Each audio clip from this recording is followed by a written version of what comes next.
भला हुआ मेरी माला टूट गई, मैं राम भजन से छूटी। भला हुआ मेरी माला टूट गई, मैं राम भजन से छूटी।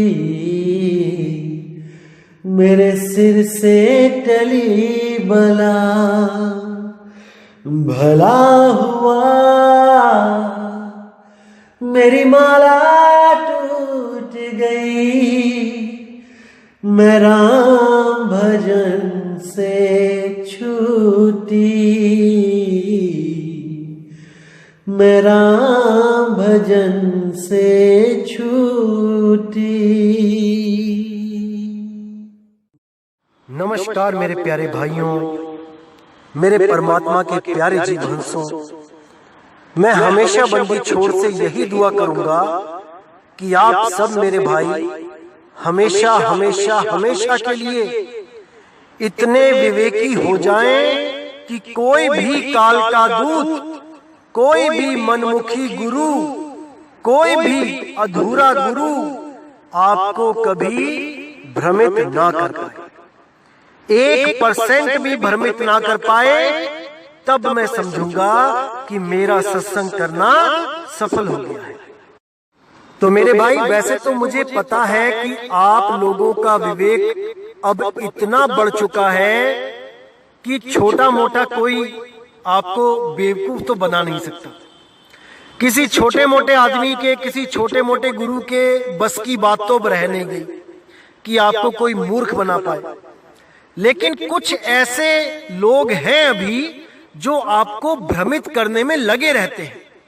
कुछ ना कुछ ऐसी मनमुखी बात कर देते हैं और आपको थोड़ा सा भ्रम में डाल देते हैं। जैसे कहना चाहूंगा कि जैसे हम जो नामदान के वक्त कंठी देते हैं गले में पहनने वाली, जिसका उदाहरण मैंने आपको दिया था कि एक जो कुत्ता होता है जिसके गले में पटा नहीं होता है, वो रहता तो गली में है लेकिन वो सेफ मोड में नहीं होता है। उसको कभी भी म्युनिसिपैलिटी वाले आके उठा के ले जाते हैं और कोई भी उसकी शिकायत दर्ज नहीं कर सकता। लेकिन जिसके गले में पटा होता है, वो एक निशानी होती है कि इस कुत्ते का कोई मालिक है, इस कुत्ते को कोई पाल रहा है, इस कुत्ते की कोई देखभाल कर रहा है। ये किसी ना किसी घर में रहता है और बाहर केवल घूमने निकला है। इसको आवारा ना समझा जाए। तो ये जो मैंने उदाहरण दिया था, इस उदाहरण को मजाक बना के, गलत ठहरा के लोगों को भ्रमित करने वाले कुछ एक्स्ट्रा चालाक जो काल के दूत हैं, उनके लिए आज मैं कुछ भेजना चाहता हूं और आप लोग भी इसको अच्छी तरह ग्रहण कर लो, ताकि कल को कोई आपको 1% भी भ्रमित ना कर पाए कंठी का नाम लेके कि आपने ये गले में क्या पहन लिया। कबीर साहब तो इसके खिलाफ थे। मेरे भाई, मैंने आपको पहले भी समझाया है कि ये केवल यूनिफॉर्म है। स्कूल में जब आप कहीं पढ़ते हो, अपने बच्चों को भेजते हो, तो वहां पे एक यूनिफॉर्म होती है। अगर आप कहो कि मैंने यूनिफॉर्म नहीं पहनानी अपने बच्चों को, लेकिन मैंने पढ़ाई आप ही के स्कूल में करवानी है, तो मेरे भाई आप उस स्कूल के नियम तोड़ रहे हो, और जो नियम तोड़ते हैं उन पे फाइन लगता है। तो इसी तरह ये कंठी, ये माला, ये हमारी चलाई नहीं है कि कोई कहे कि हमने चला दी है, ये मनमुखी कंठी पहना दी है। मेरे भाई, एक एक चीज कबीर साहब के कहे अनुसार होती है हमारे पंथ में, एक एक चीज। तो उन लोगों से भी मैं कहना चाहूंगा जो आपको भ्रमित करते हैं कि आंखें खोल के कान खोल के आज का सत्संग सुन ले, शायद अगली बार आपको ऐसा बताने वाला कोई ना मिले जिंदगी में, क्योंकि आप लोगों ने तो कभी गुरु करना ही नहीं है। सारी उम्र आपने निगुरे ही रहना है। केवल ग्रंथों को पढ़ के जो ज्ञान अर्जित हो गया है उसको केवल किताबी ज्ञान कहा जाता है मेरे भाई, गुरु ज्ञान नहीं कहा जाता। कबीर साहब ने ऐसे ही नहीं बोल दिया कि बिन गुरु पढ़े जो वेद पुराना, सार न जाने रहे अज्ञाना। गुरु तो तुमने कभी किया नहीं और कबीर सागर पढ़ के बन गए तुम ज्ञानी। सोहंग अक्षर लिखा है तो सोहंग को जपने लग गए। अरे मूर्खता की हद होती है भाई। आज का सत्संग सुन लो, शायद तुम्हारे कपाट खुल जाएं, परमात्मा की दया तुम पे हो जाए। अगली बार से कबीर साहब की मूल निशानी इस कंठी का मजाक उड़ाने से पहले 100 बार सोचो, तब समझ में आएगा आपको कि गुरु बनाना क्या होता है। साहिब बंदगी। तो क्या कहती है वाणी? सदगुरु वचन। कबीर साहब कहते हैं, धर्मदास सुन शब्द संदेशा, जीवन कहो मुक्ति उपदेशा। बैरागी बैराग दृढ़ है, गेही भाव भक्ति समझे हो। तो साहिब कहते हैं कि धर्मदास मेरा ये शब्द संदेशा सुनो और जीवों को मुक्ति का उपदेश करो। तुम नाम दो जीवों को। जो भी बैरागी यानी साधु होना चाहे तुम उसको दृढ़ करो, उसको मर्यादा बताओ साधु की क्या होती है। और गेही भाव भक्ति समझे हो, यानी ग्रस्त को भी, ग्रेही उसको भी भाव भक्ति को समझाओ कि क्या होती है भाव भक्ति, कैसे परमात्मा के प्रति प्रेम किया जाता है, कैसे साधु संतों की सेवा की जाती है। इसीलिए साहिब ने बोला, धारा तो दोनों भली, क्या गिरही बैराग, गिरही दासा तन करे, बैरागी अनुराग। कि दोनों ही धाराएं भली हैं भाई, चाहे ग्रस्त हो जाओ चाहे बैरागी हो जाओ। अगर बैरागी होते हो तो, साधु होते हो तो मर्यादा में रह के भक्ति करो और जीवों को चेताओ। और जो ग्रस्त है वो अपना ग्रस्त में भक्ति करे और साधु संतों की सेवा करे, प्रचार में अपना योगदान दे, संगत की सेवा में अपना योगदान दे, साधुओं की संतों की सेवा में अपना योगदान दे। धीरे धीरे धीरे पूंजी बढ़ती जाएगी और एक दिन वो मुक्त हो जाएगा। तो आगे कहते हैं, बैरागी यस चाल बताऊं, तजे अखज तब हंस कहाऊं। प्रेम भक्ति आने उर्माही, द्रोह घात दिग चितवे नाही। यानी बैरागी की अब मैं चाल बताता हूँ, बैरागी कैसा होना चाहिए।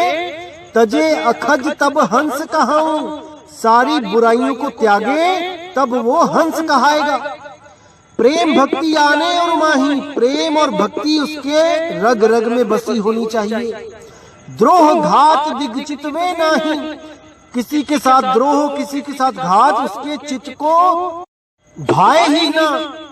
बिल्कुल सिंपल जीवन जिए। जीव दया राखे ही माही, मन वच कर्म घात को नाही। लेवे पान मुक्ति की छापा, ताते मिटे कर्म भरम आपा। तो क्या कहते हैं साहिब कि जीव दया राखे ही माही, जीवों के लिए उसके दिल में दया होनी चाहिए। साधु के लक्षण बताए गए हैं। जीवों के लिए दया मतलब साधु को चाहिए कि घर घर तक परमात्मा का संदेश पहुंचाए, अपने जीवन को परमात्मा के नाम पे लगा दे। देश विदेश कहीं भी जहां पे भी मालिक के जीव हैं, भ्रमण करे, प्रचार करे। बाबा नानक देखो कहां कहां तक नहीं गए। उनको क्या जरूरत थी अपना घर बार छोड़ के, ऐशो आराम छोड़कर इन जीवों के लिए दर दर भटकते हुए कहां कहां नहीं पहुंचे। कन्याकुमारी श्रीलंका से लेके अरब देश तक कहीं भी जगह नहीं छोड़ी जहां प्रचार नहीं किया। तो क्या उनको चेले बनाने की भूख थी? आज हम प्रचार की बात करते हैं कि हम देश विदेश में प्रचार करना चाहते हैं मालिक के नाम का, तो लोग हमें कहते हैं कि इनको चेले बनाने की भूख है। अरे मेरे भाई, हमें लोगों की मौत नजर आ रही है कि जब वो इस शरीर को छोड़ेंगे तो उनका क्या हाल होगा। उस मौत से छुटकारा देने के लिए संतों को चाहिए कि वो गली गली प्रचार करें, माल खजाना इकट्ठा करके बड़े बड़े आश्रम ना बनाएं, बल्कि गली गली घूमें और जीवों को चेताएं। यही साधु का भाव है, यही साधु का धर्म है।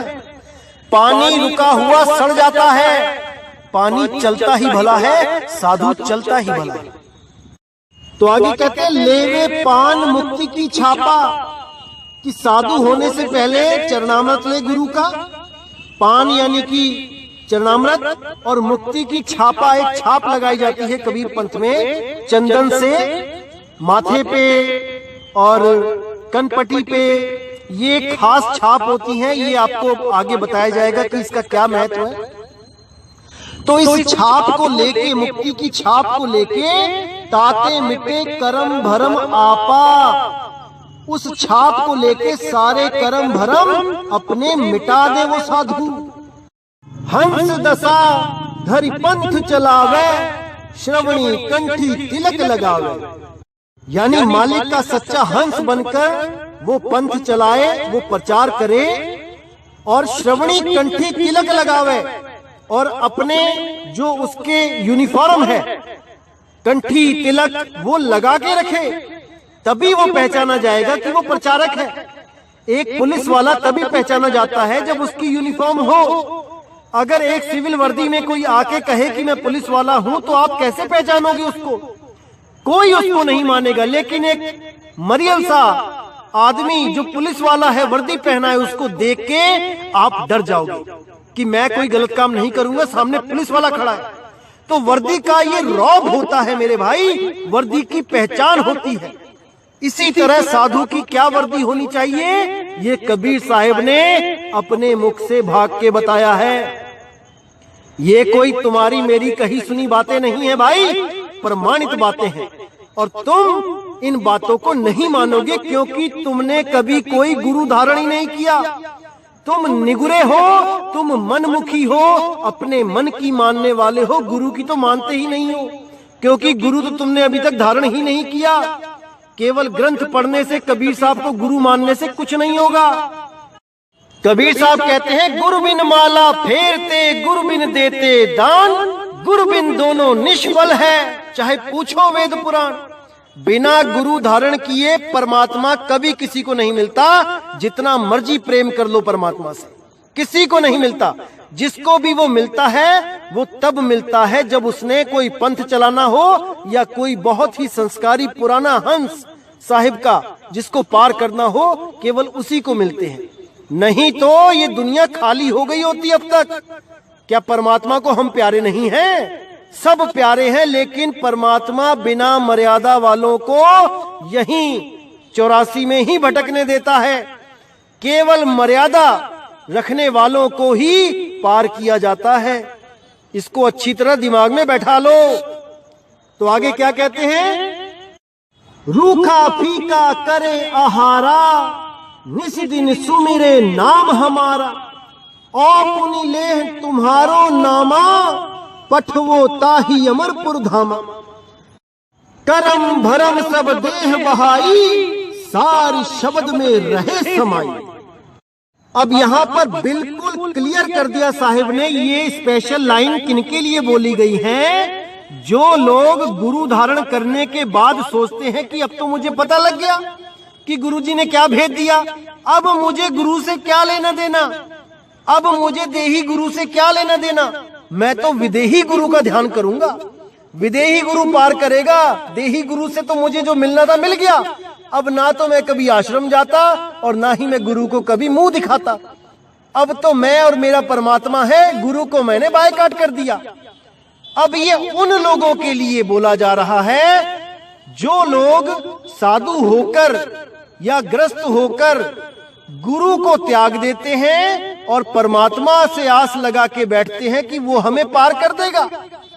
तो देखिए उनके लिए क्या बोला गया है, रूखा फीका करे आहारा, निस दिन सुमिरे नाम हमारा।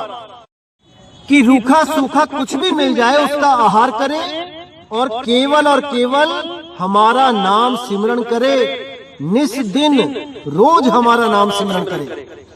अब आगे क्या बोलते हैं कि ओ पुनि ले तुम्हारो नामा, पठवो ताही अमर पर धामा। मेरा नाम लेने के बाद भी तुम्हारा नाम ना बिसरे, तुम्हारा नाम भी बार बार लेता रहे। ओ पुनि ले तुम्हारो नामा, यानी कि तुम में और मुझ में कोई फर्क ना जाने, यानी परमात्मा को प्राप्त कराने वाले गुरु से कभी विमुख ना हो, उसको केवल देही गुरु समझ के साइड में ना कर दे, दोनों को सिर पे रखे। क्योंकि सेवा को दो ही भले, एक संत एक राम, राम है दाता मुक्ति के, संत जपावे नाम। बिना संत के किसी को भी वो नाम सिमरण मिल ही नहीं सकता जिसके द्वारा जीव की मुक्ति होती है। इसलिए दोनों को अपने सिर पे रखे। तो कहते हैं जो तुम्हारा नाम भी लेगा उसको ही मैं पार करूंगा, और जो तुम्हारा नाम नहीं लेगा यानी देह गुरु से अलग हो जाएगा, ये सोच के कि परमात्मा तो पार कर ही देंगे, उसके लिए कोई मुक्ति नहीं है। तो साफ कह दिया, ओ पुनि लेह तुम्हारो नामा, पठवो ताही अमरपुर धामा। केवल उसी को पठाया जाएगा अमरपुर जो तुम्हारा नाम भी मेरे साथ लेगा, यानी जो देह गुरु को भी परमात्मा स्वरूप मान के उसको सदा सदा अंग संग रखेगा। करम भरम सब देह वहाई, सार शब्द में रहे समाई। उस भगत के, उस साधु के सारे कर्म भरम सब देह बहाई, खत्म हो जाएगी, बह जाएगी। वो अपने निज स्वरूप को प्राप्त करेगा, सार शब्द में रहे समाई। उस परम पिता परमात्मा सार शब्द रूपी शब्द गुरु में सदा के लिए उसकी सुरती समा जाएगी, ये काल उसका कुछ नहीं बिगाड़ पाएगा। इसीलिए साहिब ने बोला, ये धरती हांडी भई, ढकना भयो आकाश, तीन लोक ईंधन भया, जीव को कहा निकास। सतगुरु हांडी फोड़ के ढकना दियो उघार, सुरत चली सतलोक को, काल रहा झकमार। वो काल झक मारता रह जाएगा जब ये सुरत हमेशा के लिए उस शब्द गुरु में लीन हो जाएगी, ना कि सोहंग मंत्र में लीन होगी। इन लोगों को सोहंग का ABC नहीं पता। ये सब सोहंग को श्वास मान के बैठे हैं, जबकि सोहंग क्या है? उस आत्म स्वरूप को सोहंग बोला जाता है, जो तू सोहम। तो ये साहिब ने साधु के लक्षण बताए। अब ग्रस्त के लक्षण क्या बोले हैं साहिब ने, ये भी देख लीजिए आप, ताकि 1% भी भ्रम ना रहे। कहते हैं, गे ही भक्ति सुनहु धर्मदासा, जे ही लगे ही परे ना फांसा। काग दशा सब दे बहाई, जीव दया दिल रखे समाई। यानी ग्रस्त की भक्ति सुनो धर्मदास, मैं बताता हूं वो कैसा होना चाहिए। जे ही लगे ही परे ना फांसा, अगर वो ऐसा होगा जैसा मैं बताता हूं तो काल की फांस में नहीं फंसेगा। काग दशा सब दे बहाई, ये जो कौवे की वृत्ति होती है इसको बहा देगा। जीव दया दिल रखे समाई, जीवों पे दया करेगा, हंस गति को प्राप्त होगा। और क्या लक्षण होंगे वो आगे सुनिए। मीन मां समझ निकट न आई, अंकुर भक्ष सदा कहाई। लेवे पान मुक्ति सहदानी, जाते काल न रोके आनी। यानी कभी मछली, मांस, अंडा, शराब इसके निकट नहीं जाएगा। अंकुर भक्ष यानी जो चीजें अंकुरित होती हैं, जो बीज वाली होती हैं, जैसे पेड़ पौधों पे जो फल निकलते हैं, सब्जियां निकलती हैं, केवल सदा उन्हीं का आहार करेगा। अंकुर भक्ष सदा कहाई, लेवे पान मुक्ति सहदानी। वो चरणामृत लेगा गुरु से और मुक्ति की जो निशानी है वो लेगा।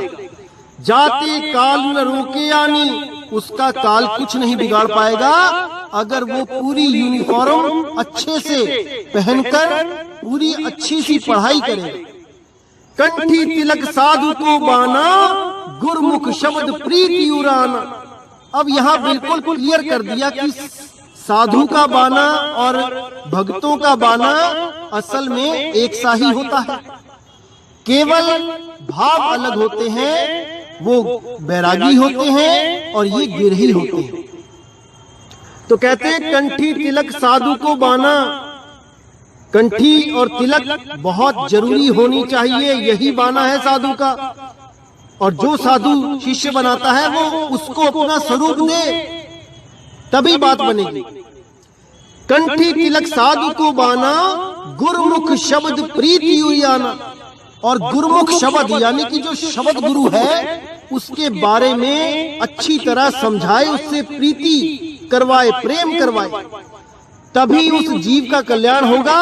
अगर कोई मंत्र पकड़ा दिया या श्वासों का जाप करवा दिया या कान बंद करके अनहद सुनवा दी तो वो गुरु किसी काम का नहीं, वो तिलक कंठी किसी काम की नहीं। तो इसीलिए बोला कि अगर भेष है और सार शब्द का भेद है तब तो बात बन जाएगी। अगर भेद नहीं है और केवल भेष बना के बैठा है तब भाई गुरु भी नरक में और चेला भी नरक में, दोनों को नरक का वास होगा, कोई भी मुक्त नहीं हो पाएगा। तो जितने भी गुरु यहाँ बैठे हैं ये सब कंठी तिलक लगा के तो बैठे हैं, लेकिन सार शब्द का भेद नहीं है इनके पास। इसीलिए साहिब ने बोला, भेष धरे पर भेद न जाना, सो गुरु काल दूत सममाना। यानी भेष धारण करके बैठ तो गए गुरु बनके, लेकिन वो भेद नहीं जानते। उन गुरुओं को काल के दूतों के समान ही मानो, चाहे वो किसी भी पंथ में बैठे हो। भले वो मदन पंथ में बैठे हैं और उनको भेद नहीं पता, तो वो भी काल के ही दूत हैं। उनको भी 84 में ही धक्के खाने पड़ेंगे, कोई नहीं बचा सकता उनको, क्योंकि सार शब्द गही बाची हो मानो एतवारा। अक्षर पुरुष एक पेड़ है, निरंजन वाकी डारा। तिरदेवा शाखा भये, पात रूप संसारा। तो इसको मेरे भाई समझ जाओ, अभी समय है, बात जरा सी वरना 84। कोई नहीं बचा पाएगा मेरे भाई, कोई नहीं बचा पाएगा। तो उन लोगों के लिए आज का सत्संग इनफ है। मैं सोचता हूं कि थोड़ी सी भी बुद्धि होगी अगर इनके अंदर, तो आज का सत्संग सुन के कहीं कोने में मुंह छुपा के या तो रोएं या फिर संगत को भ्रमित करना बंद कर दें। एक काम तो जरूर करें, या फिर कोई गुरु धारण करें और पूरा पता करें कि कैसे गुरु दीक्षा होती है, उसका क्या महत्व है, कैसे गुरु भेष मिलता है, जो देता है गुरु भेष उसका क्या महत्व है, और कैसे गुरु दक्षिणा जो गुरु जी को दी जाती है उसका क्या महत्व है। इन सबको जाने तब किसी को समझाने की कोशिश करे, अन्यथा YouTube चैनल बना के अपना मनमुखी ज्ञान देना, अपनी मनमानी बातें बताना, ये कोई अच्छे लक्षण नहीं है कि जो मन में आया है बस बक दिया, कोई प्रमाण नहीं, कोई लेना नहीं, कोई देना नहीं।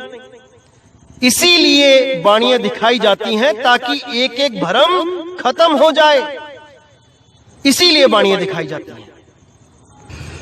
तो आज के सत्संग से आपको अच्छी तरह समझ में आ गया होगा कि कितना जरूरी है यूनिफॉर्म पहनना, कितना जरूरी है। याद रखो मेरे भाइयों, हम जैसे अपने बच्चों को स्कूल में भेजते हैं और हम आवारा लड़कों से हमेशा अपने बच्चों को बचाने की कोशिश करते हैं, उनको समझा के भी भेजते हैं घर से ही कि बेटा किसी आवारा लड़के से कोई दोस्ती करने की जरूरत नहीं है। जो यूनिफॉर्म में हो केवल उन्हीं से बात करना है स्कूल में, क्योंकि तुम स्कूल जा रहे हो और केवल यूनिफॉर्म वाले बच्चे ही तुम्हारे बोलचाल के बोलने चालने के लायक हैं। किसी भी गली के लड़कों से, किसी गंदे लड़के से बात नहीं करनी है जो स्कूल नहीं जाता, क्योंकि जो खुद स्कूल नहीं जाता वो तुम्हें भरमाएगा कि तू क्यों जाता है, तू क्यों ये वर्दियां पहनता है, हमें देख हम बिना वर्दी के घूमते हैं। तो ऐसे भ्रमित करते हैं ये स्कूल के बच्चों को ये आवारा लड़के। इन लोगों से अपने बच्चों को बचाने के लिए हम अच्छी तरह समझाते हैं।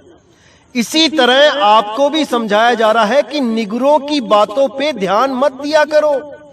ये निगुरे तो कुछ भी बोलते रहेंगे, केवल उसकी बातें सुनो जिसने गुरु धारण किया हुआ है, क्योंकि वो गुरु की मर्यादा को भी जानता है और वो गुरु के ज्ञान को भी जानता है।